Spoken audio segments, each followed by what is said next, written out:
Hello guys, welcome back to my YouTube channel, mga ka-ice cream yummy. Ayan, huwag na natin patagalin for today's videos guys. Meron na naman tayo papakita sa inyo. Viral ito ngayon guys. Yung isang ali na nagtitinda na bigla siyang binaril. Ayan, habang siyang nagtitinda. Ayan, viral ito ngayon guys sa social media. So, ang suspect guy is nahuli na. Nahuli na yung suspect. Ayan. Tara, panoorin natin. Huwag na natin patagalin. Siya nga pala, yung mga hindi pa nakasubscribe, yung mga bago pa lang dyan, pakiclick lang yung notification bell dyan sa baba. Huwag niyong kalimutan, pakisubscribe. Please subscribe to my YouTube channel, Ice Cream Yummy TV. Tara, let's go guys. Siya na natin.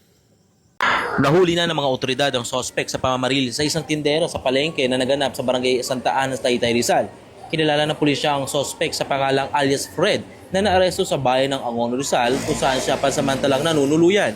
Ayon sa investigasyon, si alias Fred ay nagsilbing tatay-tataya ng biktimang si Paloma, 23 taong gulang. Lumalabas din sa investigasyon na si alias Fred ang boyfriend ng amo ni Paloma at ang amo rin umano ang umampon kay Paloma noong mas bata pa ito. Dahil dito, itinuturing na malapit ang ugnayan ng sospek at ng biktima. Batay sa teorya ng pulisya, isa sa mga tinitingnang motibo sa krimen ay ang umano'y paniniwala ni alias Fred na si Paloma ang nagsisilbing mata at tenga ng kanyang kinakasama na umano'y nagsusumbong ng mga ginagawa at kalokohan niya. Dahil dito, pinaniwalang nauwi sa matinding galit ang sitwasyon na humantong sa pamamaril habang naka-live video ang biktima noong araw ng insidente.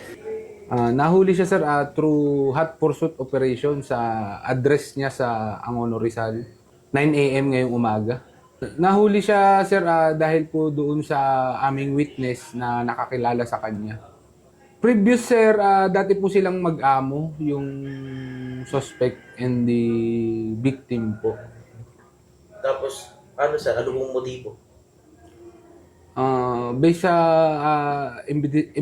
investigasyon na lumalabas sa amin sir is ito pong si suspect and yung may-ari po noong gulayan kung saan nagtitinda yung biktima is magkarelasyon po yung suspect at yung may-ari ng gulayan. No, ngayon po itong si victim is kung ano-ano pong sinusumbong doon sa amo niya na dating karelasyon nitong suspect na mga pangit na mga ugali nitong suspect. So, parang nainis si sospek. Possible po, sir. Hindi po namin na-confiscate yung baril na ginamit doon sa pamamaril, sir.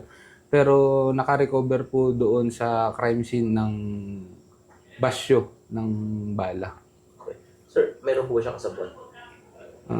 Sa ngayon, hindi pa namin masabi kung may kasabwat siya. Pero hindi pa naman po tumitigil lang Taytay PNP para sa investigasyon, sir, ng nangyaring krimen. Eh, yung sa biktima, sir, ano po, kamusta na po yung kalagayan niya? Sa ngayon po, sir, ang biktima po natin is nasa ospital sa Pasig General Hospital. Nag-undergo po siya ngayon ng treatment para sa kanyang tuloy-tuloy na paggaling. Meron po kaming witness, sir, na nagturo doon sa suspect na nakakita at nakakilala doon sa suspect na kung sino yung bumaril. Samantala, sa panayam, itinanggi ni alias Fred ang mga paratang laban sa kanya at sinabing wala siyang kinalaman sa pamamaril kay Paloma. Sir, pero inaamin mo ikaw yung gumawa? Ay, hindi po. Paano mo didepensa ang sarili mo, sir? May may mga testigo man po ako na saka may patunay na nandun ako sa bahay sa Angono. Sir, kaya lang may nagtuturo daw sa inyo, sir. At may ebidensya daw na nagtuturo laban sa'yo. Na basta po yun po yung ko po. Yung pong alam ko na yung oras na nangyari yun, nandun po ko sa Angono. May galit ka ba, sir, kay Paloma? Wala po. Anak-anak mo si Paloma? Opo. Wala namang kinaging alitan ni Paloma? Wala po. Wala ka bang, may gusto ka pang sabihin, sir? Wala na po. Wala ka bang gustong idepensa? Alam naman po ng Hindi ko magagawa yun eh. Hindi mo magagawa, sir. Opo. Ano bang personal na relasyon mo kay Paloma? Paano yung relasyon nyo? Paano yung turingan ninyo? Para na po kaming magtatay.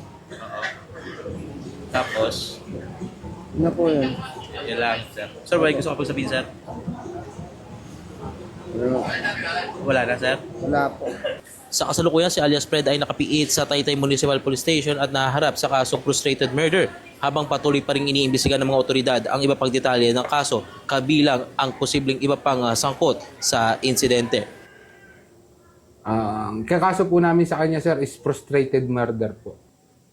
Samantalang patuloy na nagpapagaling si Paloma sa Pasig City General Hospital.